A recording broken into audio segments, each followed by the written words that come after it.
Hola, bienvenidos a Las Cuentas Claras. Hoy tenemos la suerte de tener al CEO y fundador de Startup Olé, Emilio Corchado. Buenos días. Andrés, buenos días. Pues básicamente, para los que no conozcáis, Startup Olé es como un macroevento que va a todo el ecosistema emprendedor, van fondos de inversión, van business angels, van organizaciones, van empresas. Entonces es un evento de macro networking donde hay miles de actividades, pero ahora Emilio nos lo va a contar porque al ser el fundador del CEO lo sabe mejor que nadie. Bueno, Emilio, cuéntanos un poco, cuéntanos la edición de este año cómo va a ser y avánzanos alguna novedad que vayáis a tener. En primer lugar, Andrés, un placer estar aquí con vosotros en Las Cuentas Claras. A ti. Qué nombre de programa más acertado para los emprendedores, ¿no? Gracias. Pues bueno, Startup Olé, como dices, es un evento de networking curado, es decir, lo más importante para nosotros es generar retorno a todo el que va, generar esos leads, esas posibilidades y lo estamos haciendo con la ayuda del ecosistema nacional, pero también europeo, y alguna de las novedades es que ya empezamos a integrar de manera muy clara al ecosistema latinoamericano, que es muy importante porque al final, cuando hablamos de Iberoamérica, hablamos de 700 millones potenciales de clientes y ya estamos trabajando con más de 30 fondos de inversión, además de las asociaciones de inversores, gobiernos, que vendrán también a Startup Olé. O sea que eso es una plataforma que se reúne una semana presencial. Estamos trabajando para que este año podamos hacer del 8 al 10 en Salamanca. Estáis todos invitados y, por supuesto, tus espectadores y tú, la casa, para que generemos muchísimas posibilidades, mucha inversión, muchos contactos, pero también ponemos en el centro las startups conectando con todos los demás, pero todos esos actores, lo que se llama los ecosystem builders, generan muchísimas sinergias entre todos ellos. Otros años habéis tenido, para la gente que no lo conozca, desde el presidente de Portugal, el rey de España, el presidente de España, pero dinos un poco datos del año pasado, por ejemplo, o de la última que fue presencial, para que la de visitantes que tuvisteis y la cartera de inversión que también fue allí y la que va a ir este año. Correcto.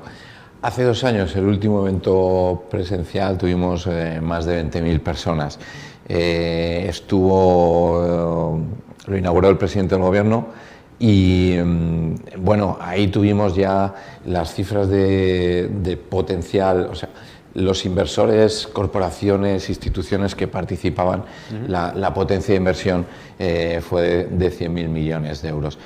Cuando a un evento tenemos representantes de la Comisión Europea, etcétera, esos números son increíbles, ¿no? Porque la capacidad de inversión de los programas de la Comisión, también están todas las unidades de inversión del gobierno español, etcétera, y ya empezamos a unir, por supuesto, también las autonomías, y ahora uniendo todo eso a los gobiernos y las asociaciones de inversión latinoamericanas, etcétera, estamos hablando de que vamos a pulverizar todos esos números. Pero, Andrés, yo creo que también es importante tocar tierra, es decir, casos de éxito. Ejemplo, algunos de los casos de éxito que ya estamos teniendo, donde, por ejemplo, Caixa Capital Risk, junto a Cedeti, adquiere el 40% de una startup del ámbito, digamos, ubicada en el ámbito rural, donde lo que se conoce es que han adquirido el 40% y eso permite que esa startup vaya a hacer inversiones de 50 millones de euros tanto en recursos humanos como en logística e infraestructura. Y eso, fíjate, suerte ocurre en la provincia de Salamanca. La empresa se llama Milfood, ahora ha cambiado el nombre a Terbio. Estos casos de éxito o inversiones de 1,6 millones de euros, Beyond Price, etcétera, y muchos otros, son los que empiezan a dar una idea de que participar en Startup Olé es muy interesante a muchos niveles.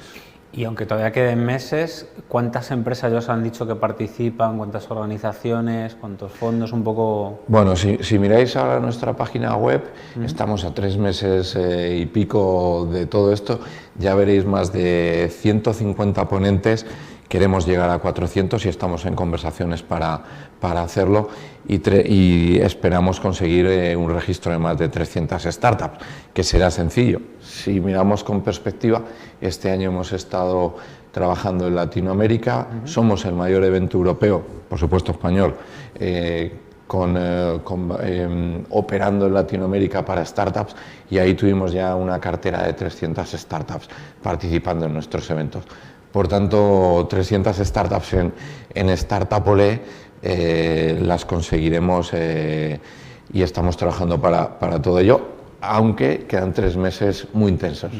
Y los que hemos estado 2 años hemos visto que había muchas empresas, entre comillas, mediano grandes y muy grandes, que para los emprendedores son interesantes por la rama inversora, por posibles sinergias, posibles compras o integraciones.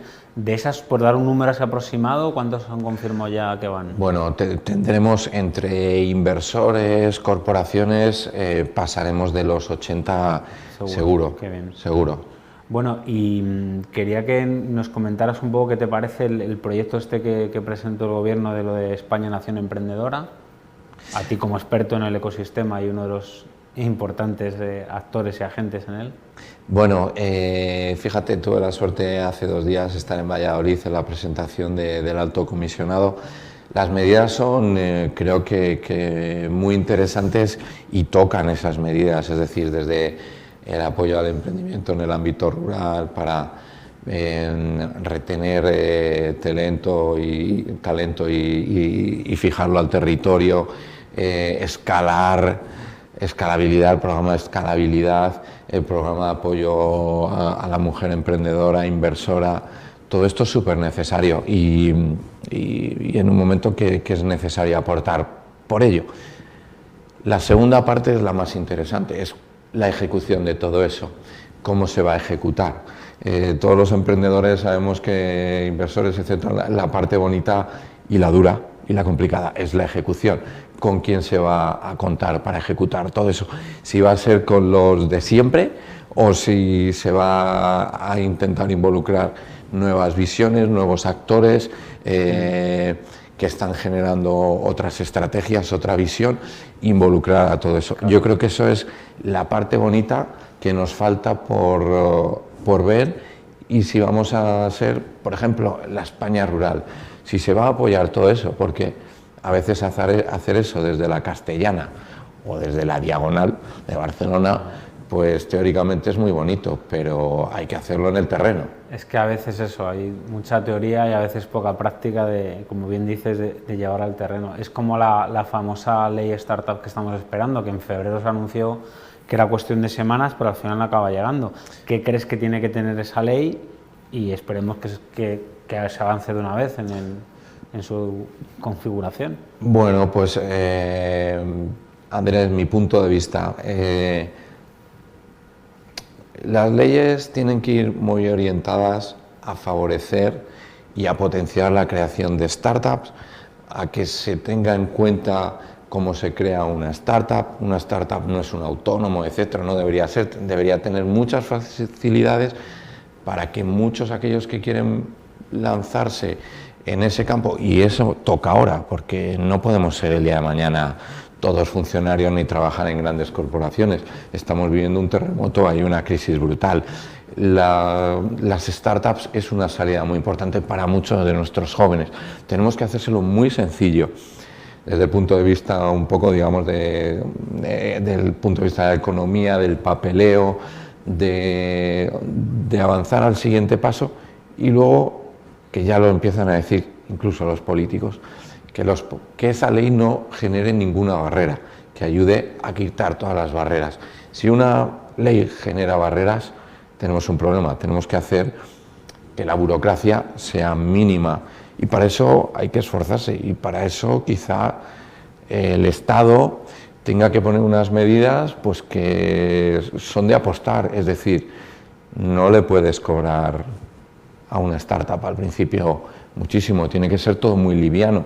Para tener el mayor número de ideas posibles, muchas van a fracasar, esa es la realidad, y no podemos hacer que el coste del fracaso sea excesivo. Y por supuesto, hablar con el ecosistema. Es lo que te iba a decir justo, que no sé hasta qué punto está hablando o debería hablar más antes de hacer el borrador de ley. Se está hablando, se está recogiendo, pero yo creo que sería necesario hablar con más y no con los de siempre.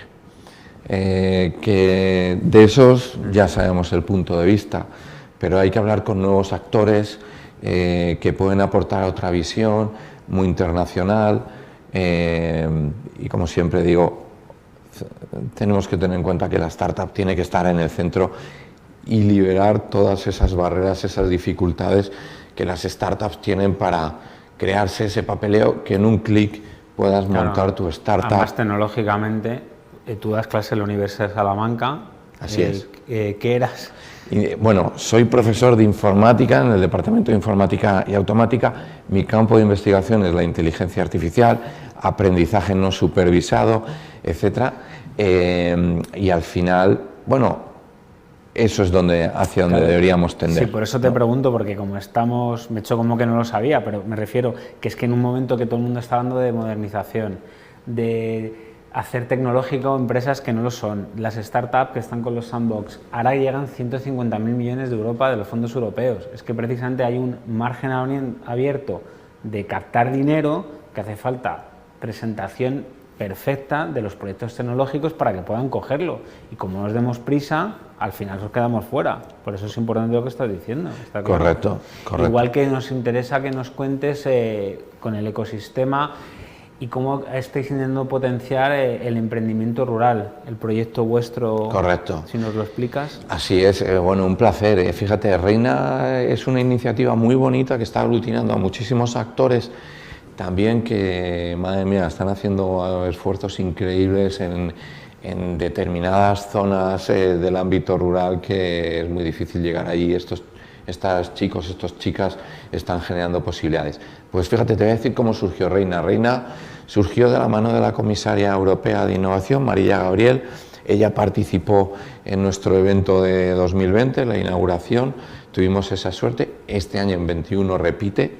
Le encantó, y ella nos dijo que presentó lo que es el European Innovation Area, área europea de innovación, y le gustó tanto el ambiente, el feeling que vivió en Startup Olé, que nos pidió que nos uniésemos. Le dijimos que sí, pero nosotros desde Startup Olé nos queríamos unir un poco también con nuestro ADN. Hay más plataformas internacionales que pueden unirse y queríamos aportar algo específico, algo que de verdad tengamos pasión por ello.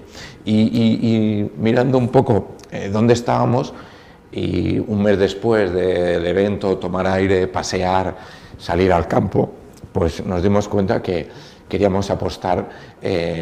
Salamanca no deja de ser una capital más de la España vaciada, ¿correcto?